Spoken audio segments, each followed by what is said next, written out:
నమస్కారం. ఈరోజు Jawaharnagar BJP party ఆధ్వర్యంలో, అదేవిధంగా సిపిఐ పార్టీ, సిపిఎం పార్టీ ఆధ్వర్యంలో కమిషనర్ ఆఫీస్ ముట్టడి జరిగింది. ఏదైతే వరద బాధితుందో వారికి ఆర్థిక సాయం 10,000 ఇస్తా అని చెప్పేసి మన రాష్ట్ర ప్రభుత్వం ప్రకటించిందో ఆ ప్రకటనకు విరుద్ధంగా ఏదైతే టీఆర్ఎస్ కార్పొరేటర్లు, వార్డు మెంబర్లు ఉన్నారో వాళ్ళు తెలిసిన వారికి వారి చుట్టాలైనటువంటి టీఆర్ఎస్ నాయకులకు, టీఆర్ఎస్ కార్యకర్తలకు డబ్బులు ఇస్తారని తెలిసింది మాకు. అవి నిజ నిరూపణ జరిగింది. 3 కార్పొరేటర్ల మీద కేసులు కూడా జరిగినాయి. ఈ విధంగా తెలంగాణ ప్రభుత్వం రెక్కాడితే కానీ డొక్కాడని చచ్చిపోయిన శవాల మీద పేలాలు ఏరిక తినే విధంగా టీఆర్ఎస్ కార్పొరేటర్లు, టీఆర్ఎస్ నాయకులు ప్రవర్తిస్తున్నారు. జవహర్నగర్లో ఇంతమంది పేపర్లు ఉంటే వారికి వారు సొంతంగా ఆర్థిక సహాయం చేసేది పోయి వాళ్ళ దగ్గర నుంచి 10,000 5,000 తీసుకోవడం, 3,000 తీసుకోవడం, 2,000 తీసుకోవడం, నీకు 5,000 ఇస్తే నీకు 10,000 ఇస్తే నాకు 5,000 అని చెప్పేసి ఇటువంటి చిల్లర రాజకీయాలు చేస్తూ ఎంతోమంది ప్రజల నుంచి అనవసరంగా డబ్బులు తీసుకుంటారు.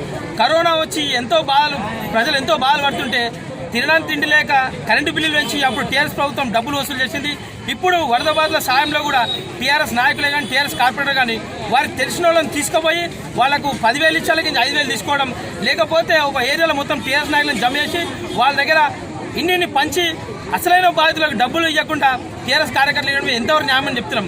అంటే సెంట్రల్ నుంచి వచ్చే ఫండే కానీ, స్టేట్ నుంచి వచ్చే ఫండ్ అయినా కానీ ఎవరైనా పర్లేదు, బాధితులకు వాళ్ళు సక్రమంగా చేరినప్పుడే అది న్యాయం జరుగుతుంది.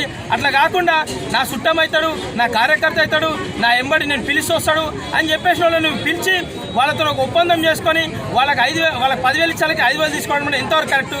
తెలంగాణలో ఎన్నో రకాల అన్యాయాలు జరుగుతున్నాయి, అక్రమాలు జరుగుతున్నాయి. అందులో ఇది ఒక అక్రమంగా బయటపడ్డది. ఈ విధంగా తెలంగాణ ప్రభుత్వం ప్రజలు మోసం చేస్తుంది. అక్కడ కేసీఆర్ ఏమో పేపర్లు ఆదుకుంటా అని చెప్తుండు, కింద వాళ్ళు మాత్రం వాళ్ళ పేపర్ నుంచి వచ్చే డబ్బులు సగం తీసుకుంటారు. కాబట్టి దానికి నిరసనగా ఈరోజు మేము జవహర్నగర్ బీజేపీ పార్టీ ఆధ్వర్యంలో మరియు సిపిఐ పార్టీ ఆధ్వర్యంలో కమిషనర్ గారికి మరియు కలెక్టర్ గారికి రిఫరెండం ఏం జరిగింది. మేము మాత్రం జవహర్నగర్ బీజేపీ పార్టీ నుంచి ఆర్టీఏ ఇస్తున్నాం. ఎందుకంటే ఒక్క వాడికి 200 మంది దాకా ఇస్తారని చెప్పింది.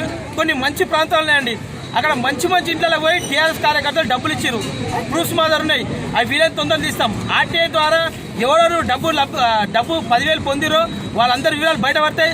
అప్పుడు మాత్రం మీరు తప్పించుకోరు. టీఆర్ఎస్ కార్యకర్తలు కానీ, టీఆర్ఎస్ నాయకులు కానీ, టీఆర్ఎస్ కార్పొరేటర్లు దీని మొత్తం నైతిక బాధ్యత మేయర్, డిప్యూటీ మేయర్ మరియు టీఆర్ఎస్ కార్పొరేటర్లు వహించాల్సి ఉంటుంది.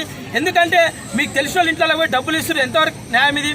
జవహర్నగర్లో ఎన్నో పేద ఇల్లు ఉన్నాయి, గుడిసె లాంటి ఇల్లు ఉన్నాయి, వాళ్ళకి ఇవ్వకుండా ఒక్కొక్కరు మంచి ఇండ్లకు తీసుకొని పైసలు ఇచ్చారు.